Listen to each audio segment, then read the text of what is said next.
What's up, everybody? Before we get into today's episode, I just wanted to take a moment to thank War Athletics, WOR Athletics. If you're looking for custom gear or their own personal brand styles and looks, check out War Athletics. They can also do custom bags, laptop covers, phone covers, cups, anything you want sent directly to your door. So check out War Athletics. And today's shout out is for none other than our very own Noah Dukeman.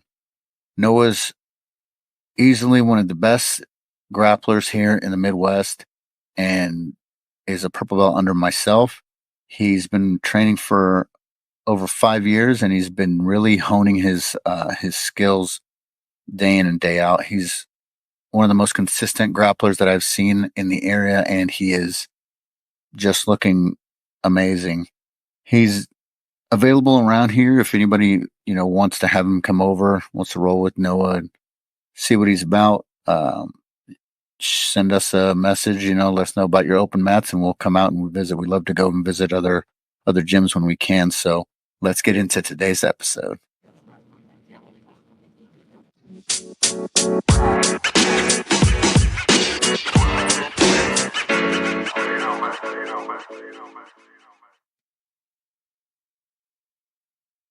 All right. I'm here with John Brady. How you doing, John? I'm doing good. Good. So let's just tell us a little bit about yourself to start off, and we'll go from there. I'll just a little bit give you a background about me. 61 years of age. I started mixed martial arts about 7 years ago. Been doing jiu-jitsu a little over 4 years under Diego Bispo in Virginia Beach, Virginia. Mm-hmm. I'm married. I have 2 wonderful children, and I have 3 grandbabies. Dang. I work for a pool company here locally, and then I train anywhere from about 3 to 4 times a week. But once ready for a tournament, I'll crank that up to about 5 times. That's pretty awesome, especially 61. When did you start, John? Was it like 57? 57. Yeah, I started at 57. It's a little crazy how it actually started. I was doing Muay Thai kickboxing under Harvey Grassi, and he had part of the academy under where Diego's is. Mm-hmm. And one Thursday night, they didn't show up, so I asked if I could jump in the class, and he said, "Yeah, no problem." 3 weeks later, I thought I was in trouble. Told me he needed to talk to me after class. I'm like, "Oh God, what did I do wrong?" And he said, asked me if I wrestled, and I said, "Yeah, I did a little wrestling in high school, a couple of years, some in the Marine Corps." And once I got out of the Marine Corps, I moved up into the Richmond, Virginia area. I did some coaching up there, and that's it. That's history. He said he'll make me a world champion, which he has, and we're continuing to grow. That's what I love about the sport, and the community is just amazing that we have. Oh, absolutely. I try to tell everyone that I talk about, when I talk about Diego, I try to tell them there's no gym that I've been to, and I've been to a lot. I've been to a lot around the world. There's no environment quite like Diego's. It's a beautiful place, and it's a beautiful thing because I've been to gyms where you kind of, you can feel the tension when you walk in the room, and I've never once felt that at Diego's. It's a beautiful thing over there. Yeah, it definitely is. It's a family atmosphere. Oh yeah. And that's what I get from it. Being an older guy doing jiu-jitsu, they look out for me, and make sure that I'm okay. I'm not going to put myself in a position where I could get hurt by a younger person just starting off. Yeah. In jiu-jitsu. So that's what I love about it. And I love the fact that with Diego, it's not more just him, my professor. We have a relationship, a friendship, mentorship. And the thing is, if I'm doing something that's not right and I need to be corrected, he's going to be honest with me, and I respect that. Oh, that's huge. That's very important. It's very important to have that connection. Understand that he's not, he's not trying to be rude or mean in any way. He's just letting you know this is what needs to happen. That's very important. And John, now you're what purple belt? I just got my purple belt at the end of December, Mm-hmm. and there's a big. I don't know. For some reason, Diego decided to give me a twice also. Now he's maybe in charge of the purple belt. So we have a new thing that some of us that got promoted together. We decided that as purple belts, we can't miss warm ups. We need to be setting examples Oh, for setting the standard the for lower sure. belt. Yeah, and it's a standard joke in jiu-jitsu. You know, Uh-huh. once you're a purple belt, you don't do warm ups. Yeah. Yeah, no, I've definitely seen the criticism.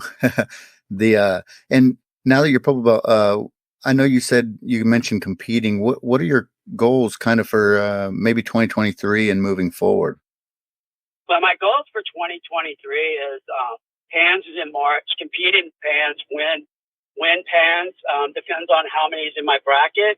If there's only like one person in the bracket, win the bracket, and then look at possibly doing open. There you And go. that's something Diego and I will discuss at the time. You know, to For make sure. that decision. But ultimately, I would. It's one of the goals is, you know, you always want to win, you know, and that would be ultimate if I were able to do it. But just getting on the mat and competing with somebody else, that's, Oh man, yeah, no, testing yourself out there, that's important. Now I know, correct me if I'm wrong, your kind of path throughout jiu-jitsu and life in itself hasn't been a cakewalk. You had some minor health issues, but you're a Marine, correct? yes, I am a Marine. I'm a disabled vet. Mm-hmm. I went to Beirut, Lebanon twice. Mm-hmm. I ended up hurting my back in the military. I have two compressed vertebrae, the third slightly compressed. In 2001, I had a heart attack in Mm. 2001, and for several, I kept going in and out of the hospital a lot after that, and then 2013, I was diagnosed with an autoimmune disease, lupus. Mm. Yeah, Okay. but I don't let those things define me. Is with it. I know when I was diagnosed with lupus, that I was lucky enough to have one of my customers. She is also a lupus patient, and said something that really stuck with me was that you can either let the disease define you, or you can control the disease. There you go. And by that, it's knowing my body. I have to is listening to it when my body's telling me I need rest. Then I need to rest. Uh, you know, and those things, and eating right. And this is one that blows people's mind when I tell them that. 11 years ago, I weighed 196 pounds. I'm 5'5" and a half.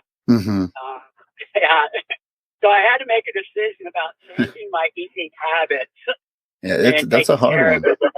Yeah. Well, the body is this, our body. And, you know, this is with my faith and my beliefs, that it says real clearly in the Bible that the body is a temple. And, you know, we just, gluttony is the sin. And when we're destroying it by putting things into our bodies that just is not good for us, then we're being disobedient. I believe I'm being disobedient. So now I make that decision of taking care of myself. Same as in training, I have to be smart.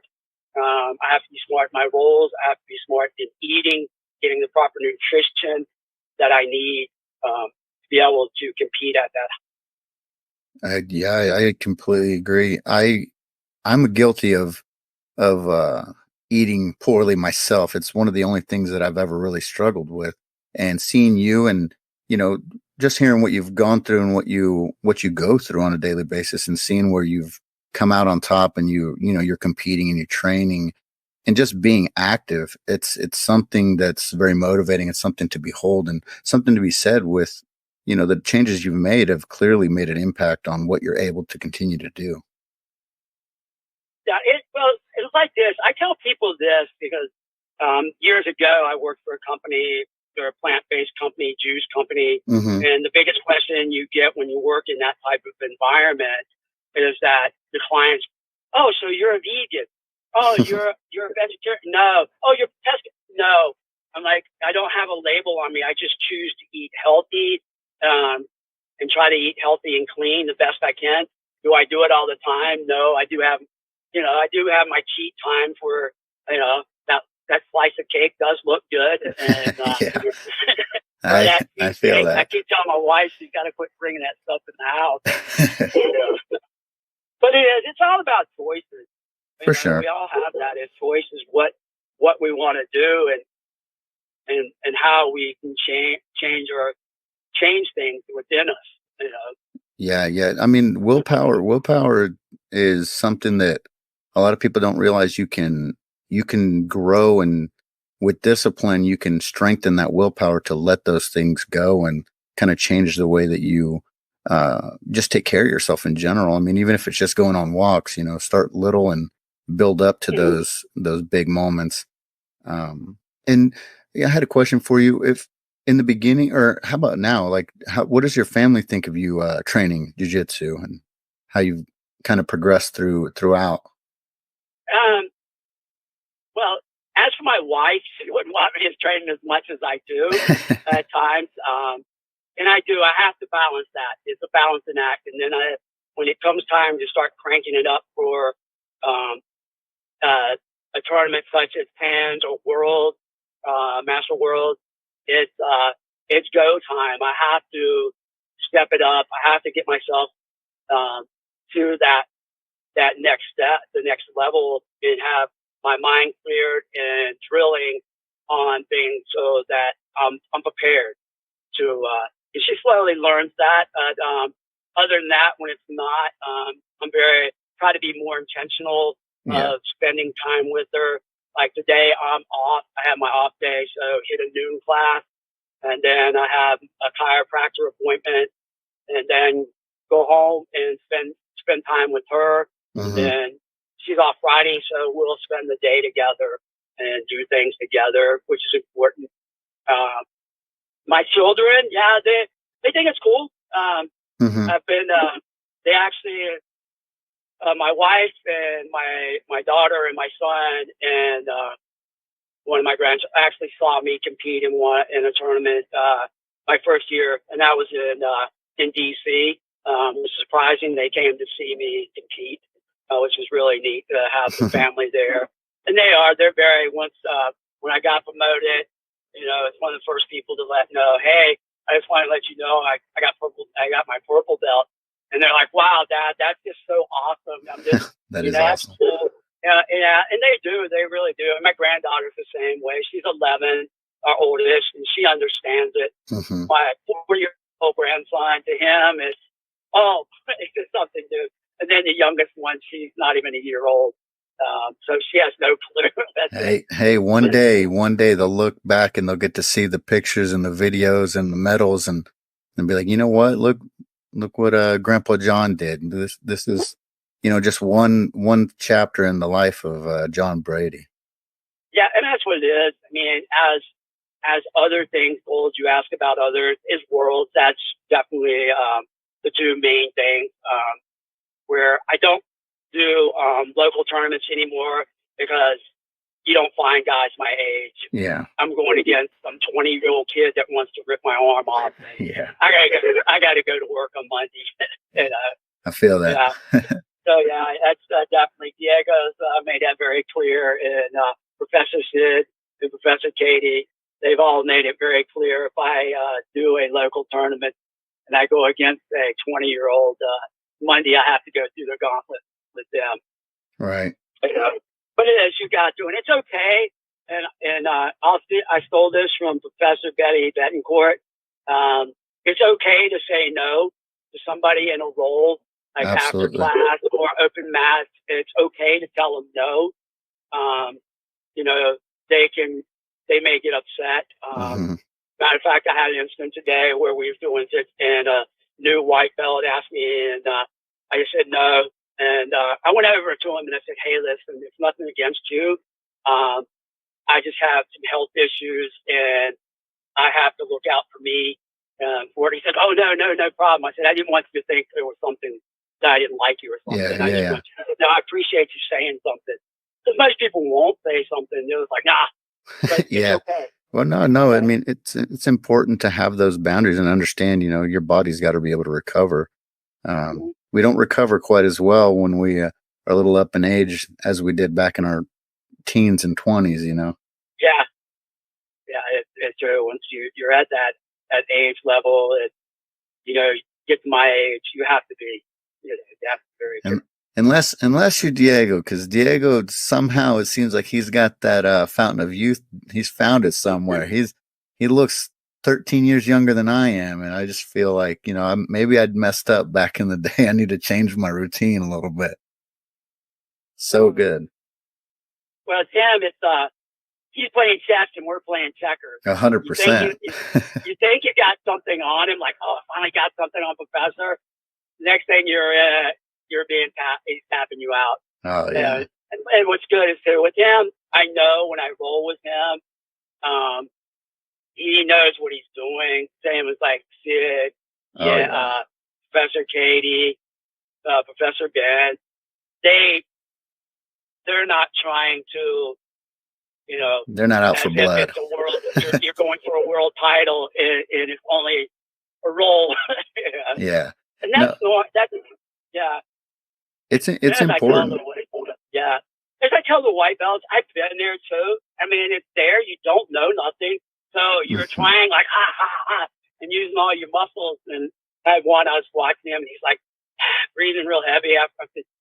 And so I told him, I said, he goes, man, I'm tired. I'm like, you got to slow down, dude. He goes, what? You're using all muscle. Breathe, relax. You'll get it. The more you drill, it'll come to you. Mhm. Yeah. Uh, Yeah, people's ability to let themselves lose is one of the biggest things. I think I said that on the last episode. I feel like it's hard for some people to let go of the I have to win mentality, especially in training. It's important to learn more so than just win every time. well, yeah, I look at it like this, and I got this, and I'm blessed enough to have Diego in my life. Hmm. Besides him in my life, my very first tournament, I was 6 months in training. Went to DC, and this huge guy. I knew him by face, but I couldn't. The name couldn't come to me, and him and Professor are talking, and he all of a sudden he says, "Oh, Muhammad, this is my best student, Joan." So he reaches over this huge hand. Hmm. Long story short, after I got my medal and everything, he's sitting down. I asked him to take a picture. He's like, "Yeah, no problem. Let's talk." And I won't go in the whole conversation, but I passed this wisdom on that he gave to me. Hmm. And he said, John, you know, don't focus on the medals. Don't focus on the belts. Don't focus on the stripes. All those things will come in due time. No world champion, absolutely no world champion has won single their match. You know, Yeah. just focus on getting better every time, just a little bit better each time that you step on the mat. And my last year was my thing was to fix the minor details. This year it's different. It's a new journey. It's learning. Keep the mind open. Learn from everything. Learn from people that have more experience, and allow them to help you in it. And that's the important thing I find is nobody ever gets to where they're at in this sport on their own. No, no, not It at all. takes teammates. It takes a very large support group that there in helping you along your journey. They're, an upper belt, a brown belt, or a black belt's going to pass on wisdom from their experience of where they're at and how they got to where they are. And they want to help you to get to that next level. 100%. Yeah. That's and that's huge to even coming from you, wise words from Muhammad Ali, but even coming from you understanding what he means and now seeing that as you're training, that's huge for any competitor and or training, partner that you may have to just be able to help you grow, even if they're not necessarily out there trying to beat everyone all the time, but when you get in a match with Sid, like obviously we all know Sid's amazing. Sid's out there putting you in positions, making you work out of things that you're having trouble with, not trying to just crank on a rear naked choke as fast as you can. That like those situations are just going to be so invaluable. Like Yeah, it's crazy. it, it Uh, is. It is. The more that you look at it, the more that you understand the fine art of jiu-jitsu, for sure. and it's it's eye opening. Yeah. Well, I mean, it never You know, stops. Truly, it never does. the sport is just continuing to grow. Um, it just continues to grow, and that's the neat thing about it. You're seeing the younger guys, like Mikey. Hmm. You see guys like Mikey that, man, he just amazing to watch him, and see the things that he does. The Rotolo brothers, seeing him, Cole. I mean, you're talking Cole. Cole's, I think, 18 I years think old, you think it just turned 18. and Yeah. just turned 18.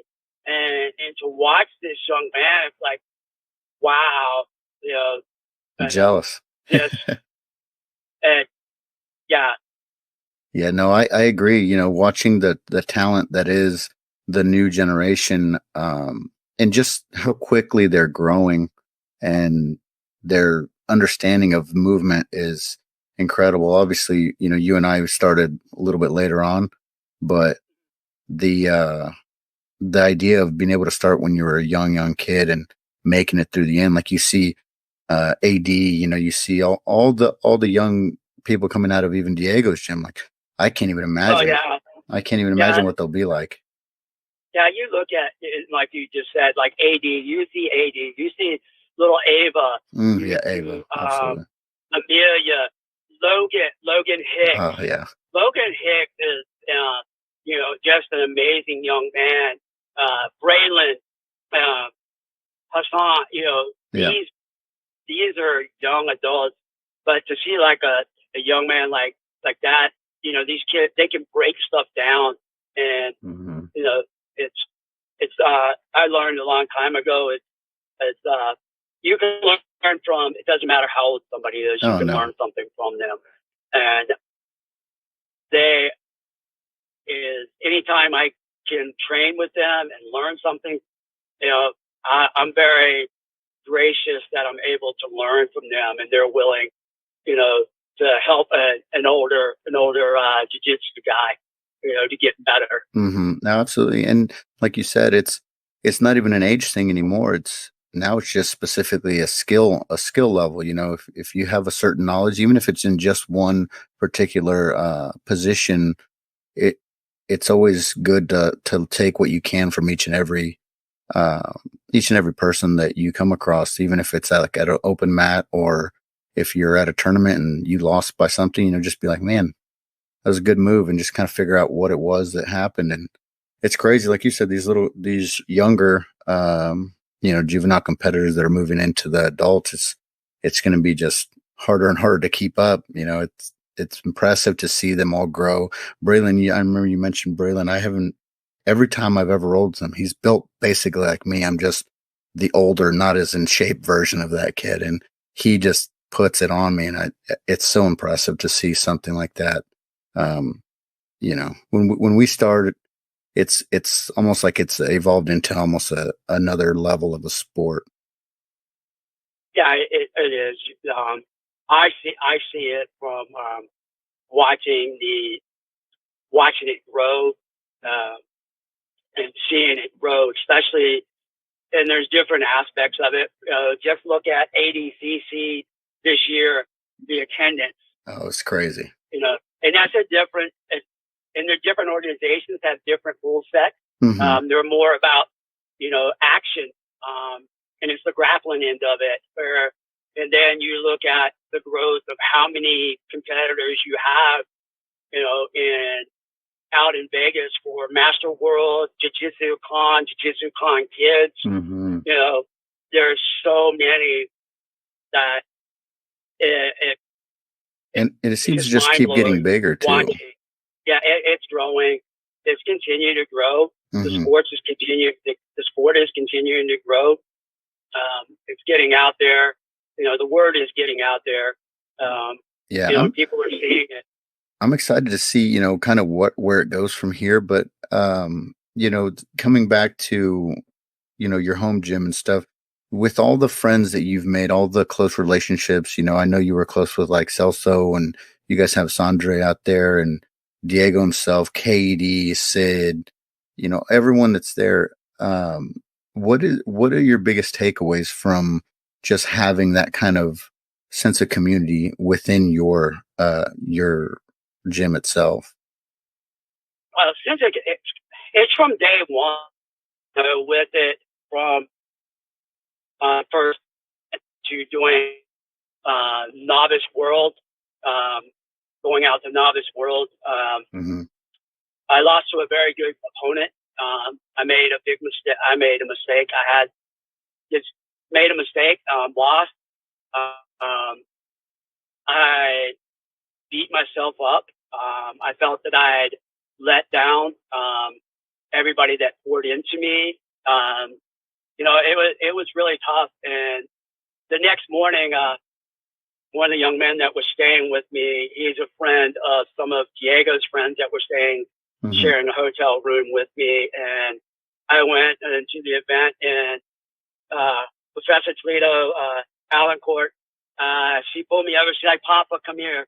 And she's like, "Get your head up." And I said, "But so I let somebody." She didn't let nobody down. She said, "Do you realize how many people you inspire? You inspire me to train harder." Hmm. And I'm like, "What? I'm just a white belt." She goes, "No, no, no, no. You're not just a white belt. You're doing something that guys in their 20s and 30s will never do. They'll never go compete at this level. They'll never go compete on a stage where you're out there doing it and you're inspiring people to go do it." And it was very humbling to hear that from the top level black belt, Yeah. and other black belts that came up to me. Um, it was a very humbling experience. Um, a humbling experience to have somebody like Celso Ricardo. He stayed at my house. Hmm. To have that in the conversations are priceless.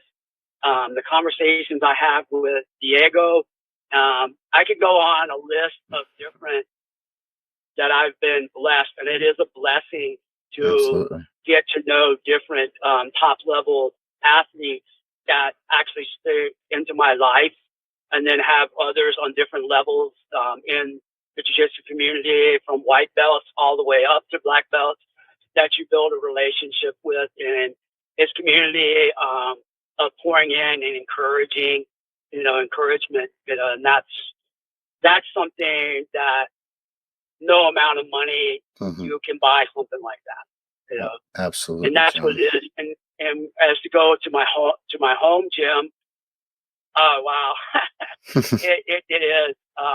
We razz each other. They give me a hard time. They mess with me because I am the older guy, but they look out for me, and it is truly a family. It is truly a family and environment, which Absolutely. is great. Yeah, and it's guys like yourself, um, and it's Well, awesome thank you. what you're doing with this podcast. It's helping to grow the sport. I just It's try. definitely, yeah. And that's the only way you're going to is have on that place, is that you get the word out. You get the word out of there.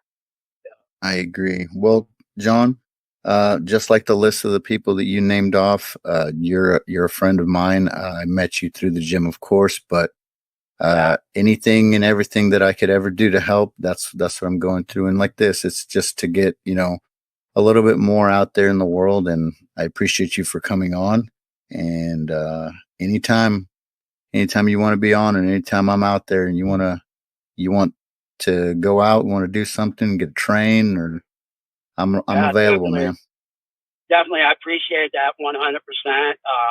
From day one, when I met you, from day one, I knew you were a classy guy. For I'm sure. very with me, I'm very selective of who I allow into my inner circle, um, because of past things where I've been hurt by somebody, by people that you think Hmm. had your best interest, but it was a one-way street where you're doing everything, but they're not pouring into you and you're pouring into them. And that's okay. I wish them the best, but not Mm-hmm. best in their life. And I move on. There's no hard ill will feelings towards people like that. Absolutely, Jim. It's just part of life. You go through things, but then you meet guys like yourself that are true people that really care about other people, and wants to do the best and help people when you can help. Well, I appreciate that, man. You definitely want to follow them, or anything. That's how people can get a hold of me and follow what's going on with me. And again, I appreciate you having me on this. It's an honor to do things like this. I really do appreciate you. Thank you so much. No problem. Go ahead and tell them one more time where they can follow you, and I'll make sure that gets up there. Great, man. On Facebook, it's really easy. It's John R. Brady, Virginia Beach, Virginia. That's where I live. I live in Virginia Beach. And then on Instagram, it's Brady, Brady, John, JOHN, R. And that's my Instagram account. Awesome. You can find me on Instagram. That's the only two social medias that I do. I really need to get into Twitter stuff. I don't understand all. Yeah, I don't mess with it too much either. Well, John, thanks again. I appreciate it, and nothing but love for you guys, and I hope to see you guys soon. All right, man. Take care. You too. Bye-bye.